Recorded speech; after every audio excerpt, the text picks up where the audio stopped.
গরিবের ঘরে জন্মগ্রহণ করে আকাশ ছোঁয়ার স্বপ্ন দেখলে সেটা বাহুল্যতা বলেই মনে হয়। স্বপ্না সেই রকম একজন মেয়ে, যার ছোট্ট একটা মাটির ঘরে জন্ম। বাবা দিনমজুর, তাও শরীর খারাপ বলে প্রতিদিন কাজ করতে যেতে পারে না। প্রতিদিন কাজে না গেলে কেউ কাজে নিতেও চায় না। এইভাবে একদিন রোজগার হয় তো ১০ দিন হয় না। এইভাবে কি সংসার চলে? আর সেই সংসারে জন্মে স্বপ্না দেখে স্বপ্ন, যে স্বপ্ন কখনো বাস্তবে রূপায়িত হবে কিনা জানা নেই। সে এখন ক্লাস 8 এ পড়ে। তাকে যদি কেউ জিজ্ঞেস করে তুই কি হতে চাস বড় হয়ে? সে বলে আমি পাইলট হব। সবাই তখন হেসে ওঠে। জন্মেছিস গরিবের ঘরে, এত ওড়ার স্বপ্ন কেন? ছেঁড়া কাঁথায় শুয়ে লাখ টাকার স্বপ্ন দেখা? সেটা কখনো হবে না। এরকম ভাবে সে সবার কাছ থেকে শুনতে থাকে। কিন্তু তার পাইলট ছাড়া অন্য কিছু তো হওয়ার ইচ্ছা নেই কোনোদিন। সবার কথা শুনে তারও মনে হয় সত্যিই তো।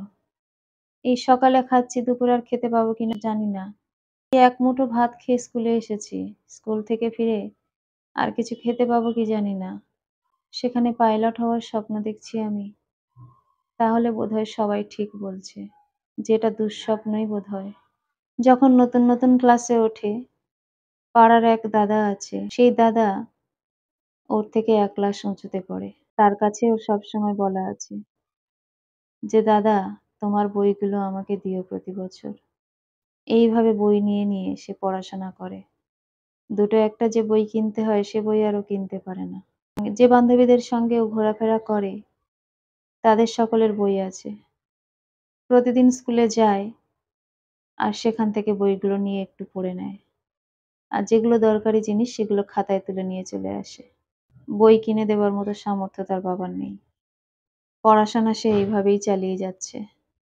এরপর দেখতে দেখতে মাধ্যমিক পাশ করে। ভালো রেজাল্ট করে। তারপর উচ্চ মাধ্যমিক। এইভাবে চলতে থাকে। এরই মধ্যে বাবা অসুস্থ হয়ে মারা যায়। বাবা বেঁচে থাকাকালীন যে সাহস মনে ছিল, যে স্বপ্ন সে দেখেছিল, বাবা চলে যাওয়ার পর সমস্ত জগৎটাই যেন ফাঁকা হয়ে গেল। মনে যে সাহস ছিল সেই সাহসটা আর নেই। পাইলট হওয়ার স্বপ্ন সে আর দেখে না। মা তার পাশে এসে দাঁড়ালো। মা তাকে বলল, "তুই যেটা পড়তে চাস পাইলট হওয়ার জন্য, যদি কিছু টাকা লাগে আমি দেব। আমার বিয়ের সময় যে গয়নাগুলো তোর দাদু দিয়েছিল, সে গয়নাগুলো রয়েছে।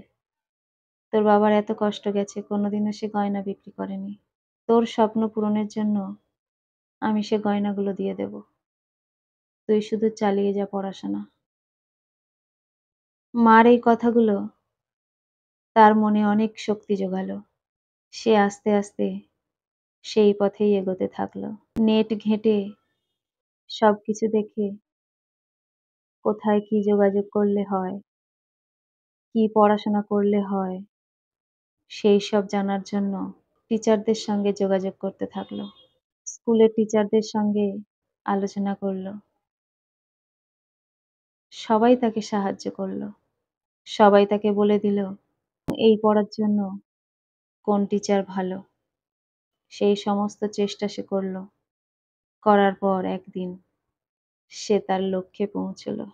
মেয়ের এই সাফল্যে মা অত্যন্ত আনন্দিত, পুলকিত। মেয়ে তাকে বলল, "মা, তুমি যদি আমার পেছনে না থাকতে আমি এখানে পৌঁছতে পারতাম না।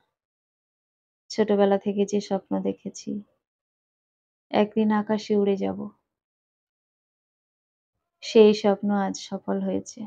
এত বই, এত টিচার, এই সব কিছুর টাকা পয়সা তুমি তোমার গয়না বিক্রি করে যদি আমাকে না দিতে, তাহলে আমি এই লক্ষ্যে কখনোই পৌঁছতে পারতাম না।"